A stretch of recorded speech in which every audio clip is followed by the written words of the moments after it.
மூன்றாம் பாலினத்தவர் பாதுகாப்பு மசோதாவை சம்பந்தப்பட்டோரின் கருத்தை கேட்காமல் திருத்தக்கூடாது. சட்ட திருத்தத்திற்கு எதிர்ப்பு எழுந்துள்ள சூழலில் மத்திய அரசுக்கு தமிழக முதல்வர் மு.க.ஸ்டாலின் வலியுறுத்தல்.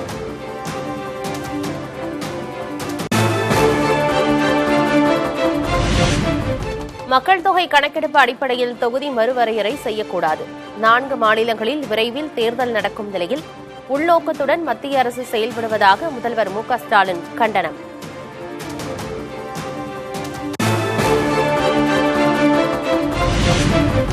சட்டமன்ற தேர்தலையொட்டி இன்று முதற்கட்ட பிரச்சார பயணத்தை தொடங்குகிறார் அதிமுக பொதுச்செயலர் எடப்பாடி கே. பழனிசாமி. அதிமுக மற்றும் கூட்டணி வேட்பாளர்களை ஆதரித்து வாக்கு சேகரிக்கிறார்.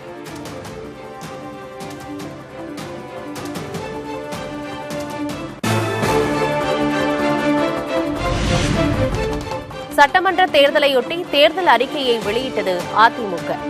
297 வாக்குறுதிகளை அறிவித்தார் எடப்பாடி கே. பழனிசாமி.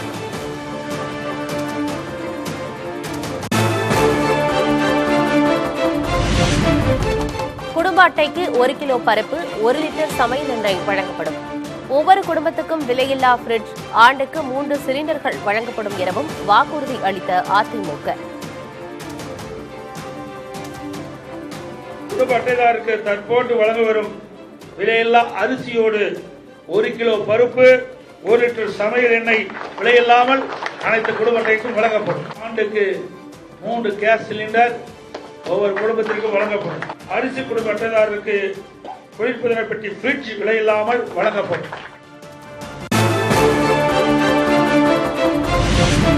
தமிழ்நாட்டின் அனைத்து குடும்பங்களுக்கும் 10,000 ரூபாய் உதவித்தொகை. மகளிருக்கு மாதம் 2,000 ரூபாய் உதவித்தொகையாக வழங்கப்படும் என அதிமுக தேர்தல் வாக்குறுதி.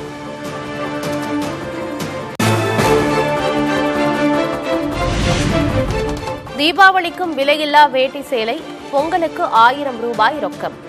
முதியோர் உதவித்தொகை 2,000 ரூபாயாக உயர்த்தப்படும் எனவும் கே. பழனிசாமி வாக்குறுதி.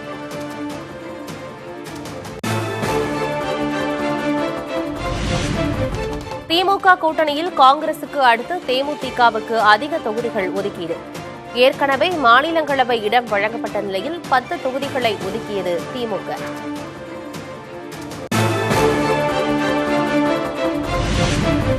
கூட்டணி கட்சிகளைப் போன்றே நாங்களும் விட்டுக் கொடுத்துள்ளோம்.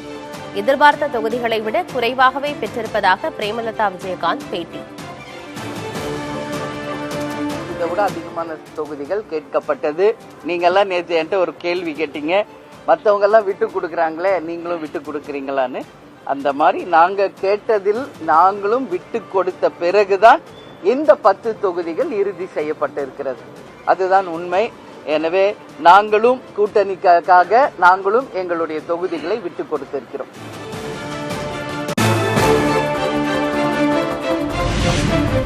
தமிழக சட்டமன்ற தேர்தலில் 2 பொது தொகுதிகள் உட்பட 8 தொகுதிகளில் போட்டியிடுகிறது விசிக. திமுக கூட்டணியில் அதிக தொகுதிகள் பெற்ற 3வது கட்சியானது விடுதலை சிறுத்தைகள் கட்சி.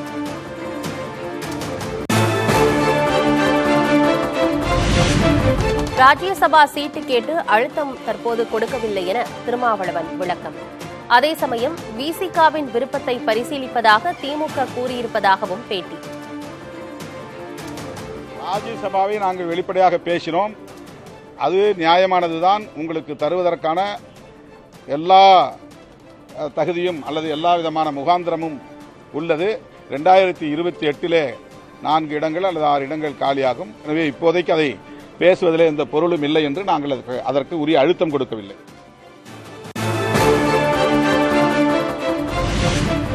அதிமுக கூட்டணியில் தமிழ் மாநில காங்கிரசுக்கு 5 தொகுதிகள் ஒதுக்கீடு. தாமரை சின்னத்தில் போட்டியிட உள்ளதாக ஜி.கே. வாசன் அறிவிப்பு. வெற்றி பெறக்கூடிய 5 தொகுதிகளை உறுதி செய்து கொள்ளும் வகையில் இன்றைக்கு கையெழுத்திடப்பட்டது. எங்களது சைக்கிள் சின்னத்திற்கு தேர்தல் ஆணையத்திலே சில கோட்பாடுகளிலே முடியாமல் இருக்கின்ற காரணத்தினால் தாமரை சின்னத்தை ஏற்றுக்கொள்கிறோம். அது எங்கள் கூட்டணியுடைய தலைமையின் சின்னம். ஜான் பாண்டியனின் தமிழக மக்கள் முன்னேற்றக் கழகத்துக்கு பொது தொகுதி ஒதுக்கியது அதிமுக. ராஜபாளையம் தொகுதி வழங்கப்பட்டுள்ளதாக ஜான் பாண்டியன் அறிவிப்பு.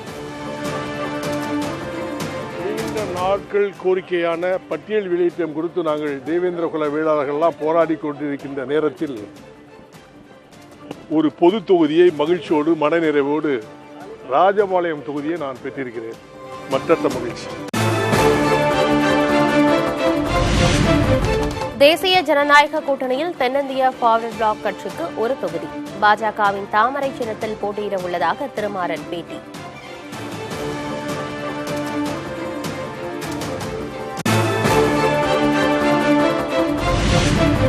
சட்டமன்ற தேர்தலில் மக்கள் நீதி மய்யம் போட்டியிடாது. பெரும் எதிர்பார்ப்புக்கு மத்தியில் அதிரடியாக அறிவித்த கமல்ஹாசன்.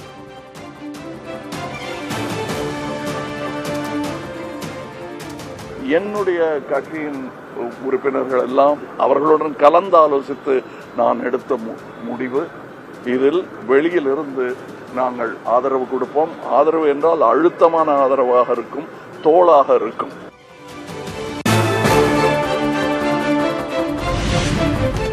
எனக்கு அரசியல் தொழில் அல்ல, கடமை.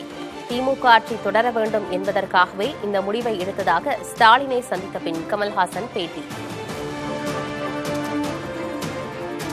எனக்கு அரசியல் தொழில் அல்ல, கடமை. அப்படித்தான் எல்லோரும் இருக்க வேண்டும். இந்த ஆட்சி மீண்டும் மலர வேண்டும், வர வேண்டும் என்பதுதான் அது என் முடிவு.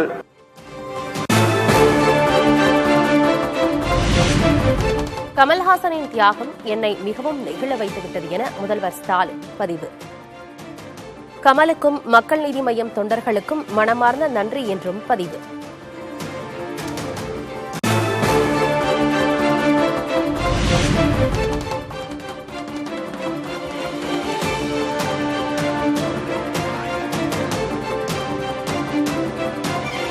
நாங்கள் ஆட்சிக்கு வந்தால் தாலிக்கு தங்கம் தரமாட்டோம், அதை வாங்கும் அளவுக்கு வேலைவாய்ப்பை உருவாக்குவோம்.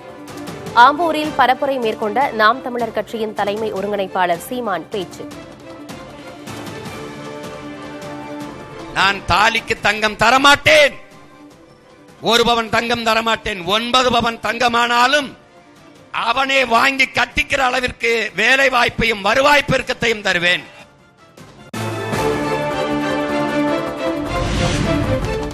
தொகுதி மாறுகிறாரா தமிழ்நாடு காங்கிரஸ் கமிட்டி தலைவர் செல்வ பெருந்தகை? ஸ்ரீபெரும்புதூர் தொகுதியிலிருந்து சென்னை எழும்பூர் தொகுதிக்கு மாற உள்ளதாக தகவல்.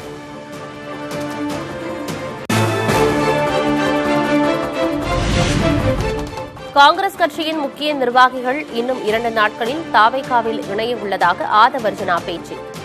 காங்கிரஸ் தற்போது ஒன்றுமில்லாமல் போய்விட்டது என விமர்சனம்.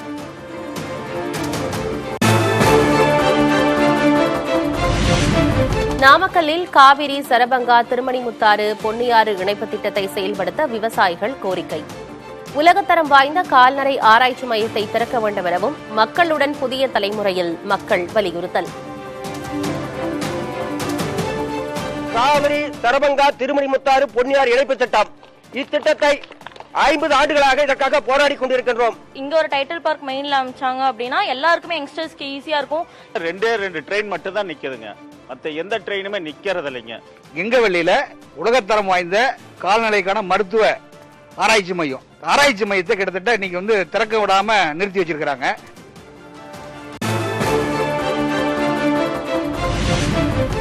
ஏப்ரல் 3ஆம் தேதி புதுச்சேரி வருகிறார் பிரதமர் மோடி. தேசிய ஜனநாயக கூட்டணி வேட்பாளர்களை ஆதரித்து பரப்புரை மேற்கொள்கிறார்.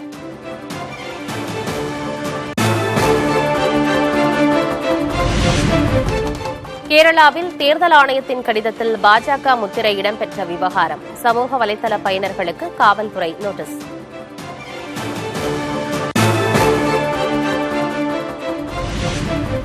தமிழ்நாடு, கேரளா, புதுச்சேரி உள்ளிட்ட 5 மாநிலங்களின் தேர்தல் அதிகாரிகளோடு தலைமை தேர்தல் ஆணையர் ஆலோசனை.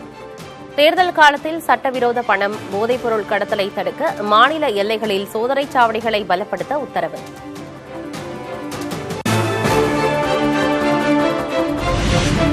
மேலும் தீவிரமடையும் மேற்காசிய போர். இஸ்ரேல் மீது ஈரான் மீண்டும் ஏவுகணை தாக்குதல் நடத்தியதாக தகவல்.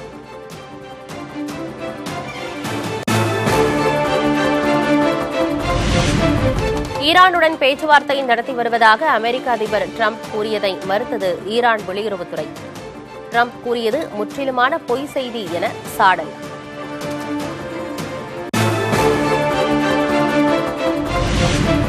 ஈரானுடன் பேச்சுவார்த்தையில் ஈடுபட்டுள்ளதாக அமெரிக்க அதிபர் டிரம்ப் மீண்டும் பேட்டி.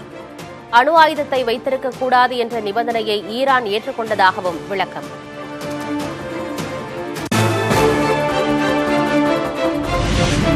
ஈரானுக்கு எதிரான போரை தொடர வேண்டாம். சவுதி இளவரசர் முகமது பின் சல்மான் அமெரிக்க அதிபர் டிரம்பிடம் ரகசியமாக வலியுறுத்துவதாக நியூயார்க் டைம்ஸ் செய்தி வெளியீடு.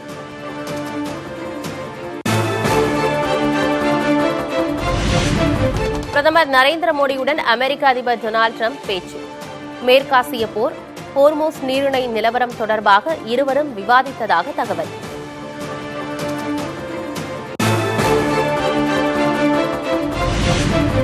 போரை முடிவுக்கு கொண்டுவரவும் பதற்றத்தை தணிக்கவும் வலியுறுத்தி வருகிறோம். இந்தியாவுக்கு தேவையான எல்பிஜி டேங்கர் கப்பல்கள் ஹோர்மோஸ் நீரிணையை கடந்து வந்துள்ளதாகவும் மாநிலங்களவையில் பிரதமர் மோடி பேச்சு.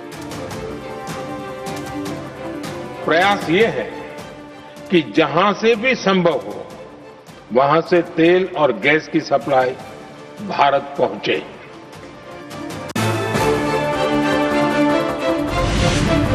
டெல்லியில் இன்று அனைத்துக் கட்சி கூட்டத்துக்கு பிரதமர் நரேந்திர மோடி அழைப்பு. மேற்காசிய போர் பதற்றம், எரிபொருள் தட்டுப்பாடு உள்ளிட்டவை குறித்து ஆலோசனை.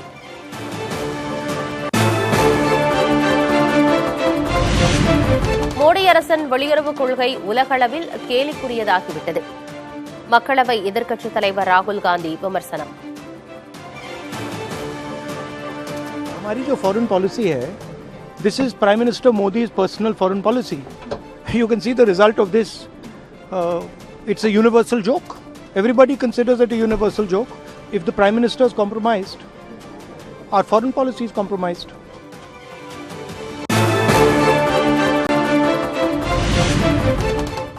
பெட்ரோல் டீசலுக்கு தட்டுப்பாடு வரும் என அகமதாபாத்தில் அச்சம். எரிபொருள் நிலையங்களில் குவிந்த கூட்டம்.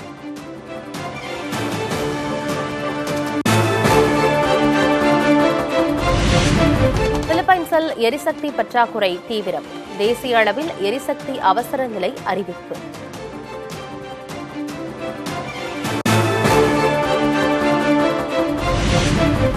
ஈரான் போரால் உலக எரிபொருள் விநியோகத்தில் பாதிப்பு ஏற்படும் சூழல். எத்தனால் கலவை திட்டத்தை வேகப்படுத்த வேண்டும் என இந்தியா கருத்து.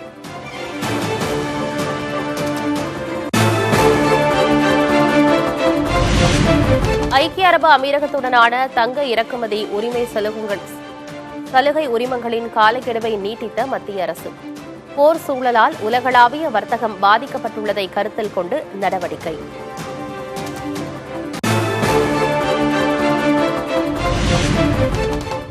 இரண்டு நாட்களில் 5 முறை மாறிய ஆபரண தங்கத்தின் விலை. சவரனுக்கு 2000 ரூபாய் உயர்ந்து 1,06,000 ரூபாய்க்கு விற்பனை.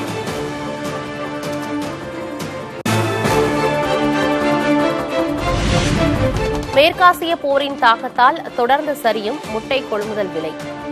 கடந்த 2 நாட்களில் 40 காசுகள் குறைந்து 4 ரூபாய் 5 காசுகளாக நிர்ணயம்.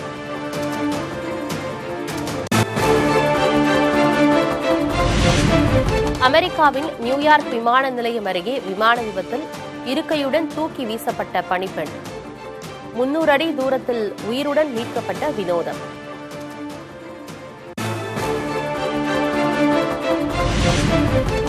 ஐபிஎல் தொடரில் கடந்த முறை சாம்பியன் பட்டம் வென்ற ஆர்சிபி அணி 16,729 கோடி ரூபாய்க்கு விற்பனை. Aditya Birla, Times of India உள்ளிட்ட நிறுவனங்கள் இணைந்து வாங்கின.